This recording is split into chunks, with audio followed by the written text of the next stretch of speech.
자, 지금 또 하나 새로운 이슈로 오르고 있는 게 권향엽 후보에 대한 단수 공천이었습니다. 네. 그래서 권향엽 후보가 갑자기 이재명 대표 부인 비서였는데 김혜경 비서를 단독 공천을 했다라고 썼어요.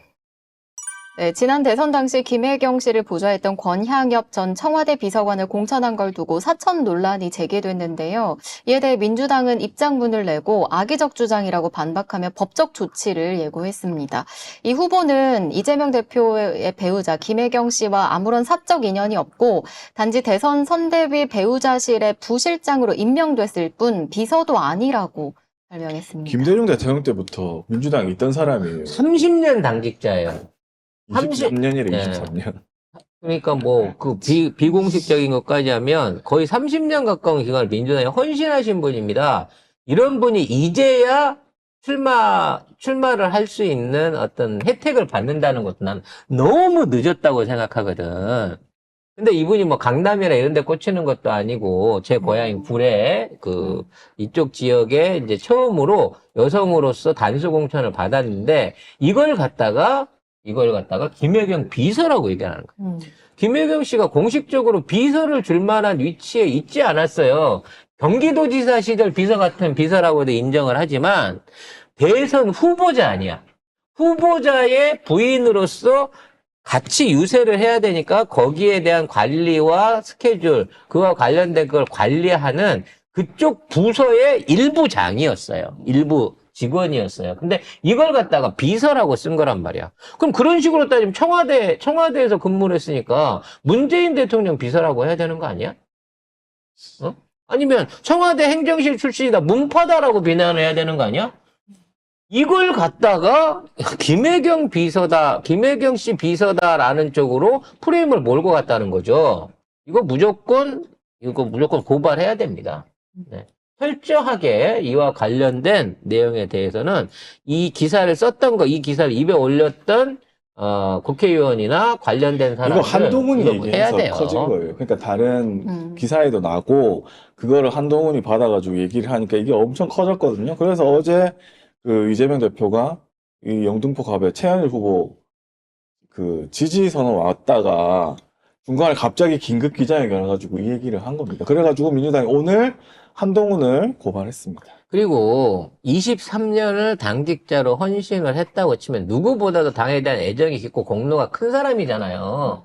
이런 사람은 사실은 지역구가 아니라 비례로라도 앞순번을 줘가지고 본인이 할 수 있는 경험과 역량을 살릴 수 있게 해줘야 되는 게 너무나 당연합니다. 근데 여기에 단수공천했다고 지랄을 하니까 결국은 단수공천 포기하고 본인이 경선하겠다라고 스스로 단수공천을 내려놨어요. 민정아, 이런 것 좀 보고 배워라! 민정이 아직 안 돌아왔나? 응? 아직 최고위원회 안 한 거. 아니, 너무 몰라버린 거야, 지금 민정이는. 그리고 이제 더 이상 최고위원회에 돌아오더라도 명분도 없어요. 너 빨리 단수공천 꺼내놓고 너도 경선하겠습니다라고 얘기 좀 해. 이런 좋은 사례가 있을 때. 난 진짜 어처구니 없네, 진짜. 생각할수록 어처구니 없네, 진짜. 자꾸 그러면 진짜 조국 혁신당에 부탁해갖고 그쪽에다가 누구 후보자 내라 그럴 거야, 내가 진짜로. 아마 조국 혁신당에서 저쪽에 후보 내면 나는 최선 고민정 무조건 떨어질 것 같은데? 아무튼 이게 선당 후사하는 모습인 거예요. 본인한테 주어진 첫 어떤 출마의 기회 자체도 공정하게 평가받겠다고 내놓잖아. 이기고 지고가 중요한 게 아니라 이게 진짜 선당 후사하는 모습이라고. 그래서 어제 이재명 대표가 이거 3.15 부정선거나 다름없다, 확신한다, 이런 식으로 강하게 얘기했고, 오늘은 최고위에서, 디올백을 최고위원들이 들고 있네요. 네. 에이, 어떻게 검정 보따리, 사적 봉다리에다가 이름만 써갖고 디올백이라고 하세요. 이거 25,000원 정도 하니까, 이거 하나 사시라니까. 아니, 제가 사서 보내드려요. 이 디올백이 어디서 나온 거냐면, 의사들 파업할 때 주말에, 이거 주말이었나? 아무튼, 이거 들고 나와가지고 디올백을 얘기를 했대요. 모든 걸 다시 돌려라.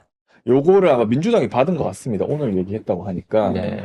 그래서 이거 디올백으로 하니까 좀 웃기긴 하네. 자, 김건희 뭐 하나? 요 디올백이 2024년 신상으로 나온 최신형 디올백입니다, 여러분.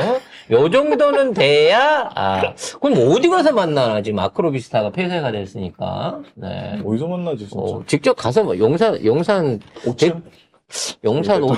대통령실로 가야 되나? 아니면 뭐 한남동 사저로 가야 되나? 아니면 천공 사무실로 가야 되나 모르겠는데, 아무튼 디올백도 좀 더 좋은 걸로 제가 하나 사서 보내드리든가 해야 될 것 같네요. 아무튼 어제를 기점으로 해서 약간 이재명 대표가 좀 예전에 그 강력했던 모습 요런 걸 좀 회복한 것 같아가지고 이제 경선이 거의 마무리되는 시점이니까 뭐 그런 생각이 드는데 오늘 홍영표가 탈당을 했죠. 드디어 알턴니가 또 하나 빠졌습니다.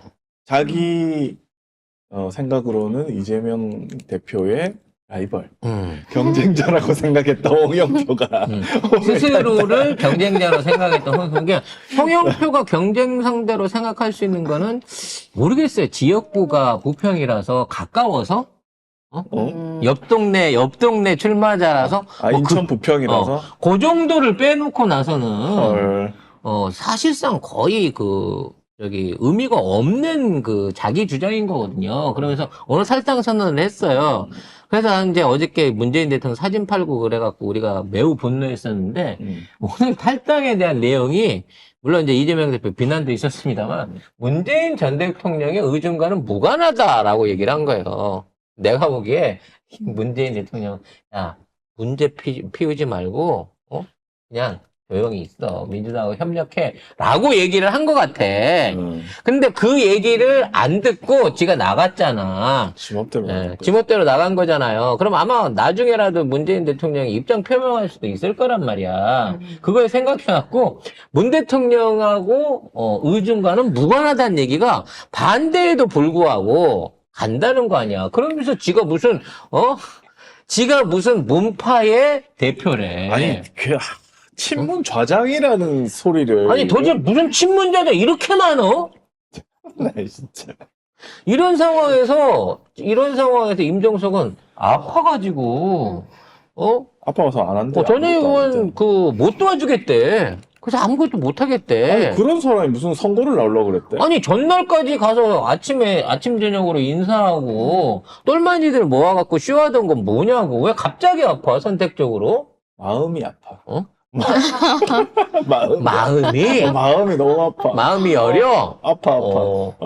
아무튼 이런 상황에서, 오빠만 믿고 너무 날뛰어버린 민정이는 어떻게 해야 자신이 복귀할 명분을 찾을 수 있을까? 인터뷰하고 돌아다녀. 근데 최고위원은 또 안 와. 뭐 하는 거야, 최고위원? 뽑아준 사람들 다 당원들인데. 최고위원 내려놓은 거는 그냥 이제 어차피 한 달 남았으니까, 의미 없는 거잖아요?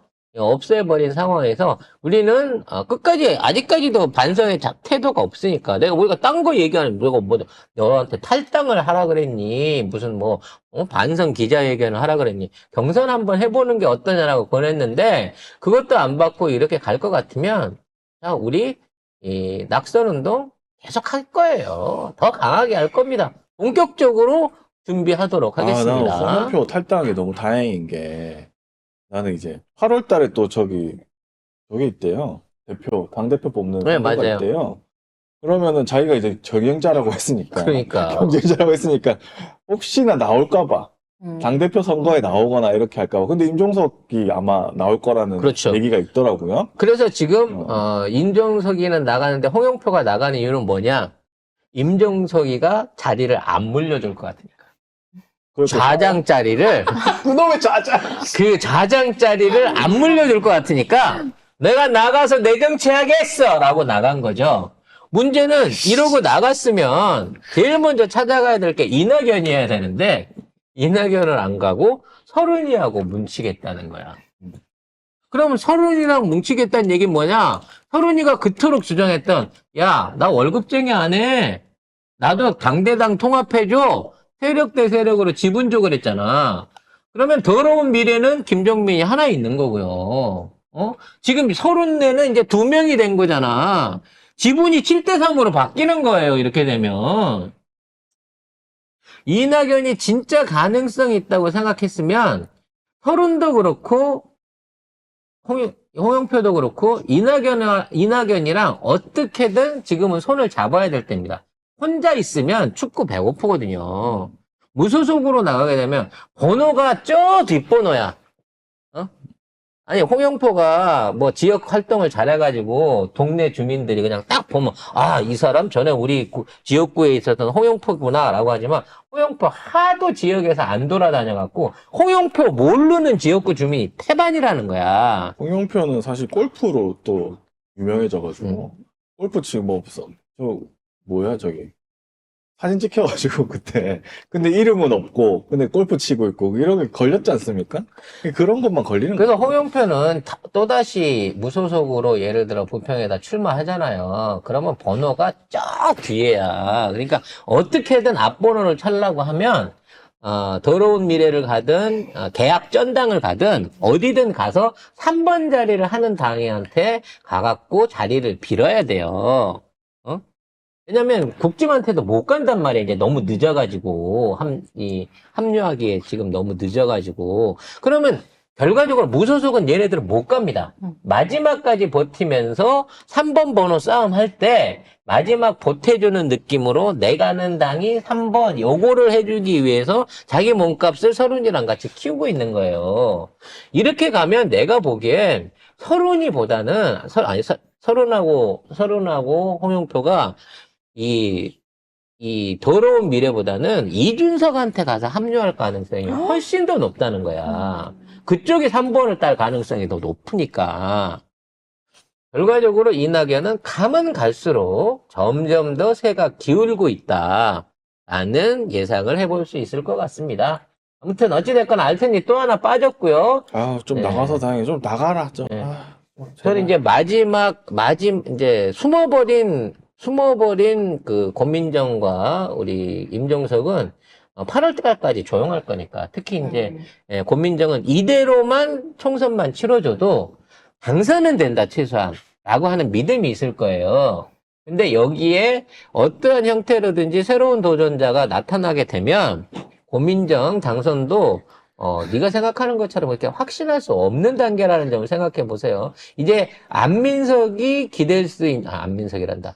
지금 임종석이 기댈 수 있는 마지막 보루는 고민정이라도 지역구 의원을 따오는 거예요. 그리고 박광원이 경천에서 살아남는 겁니다. 그래서 요 두 가지의 테러를 끊어버리면 저는 8월 안에 임종석도 나간다, 제3지대로. 아, 임종석 왜 안 나갔지? 라고 생각을 합니다. 왜냐면 자기가 8월달 전당대회에 대항마라고 생각하고 있는 당대표라고? 거죠. 당대표 대항마라고.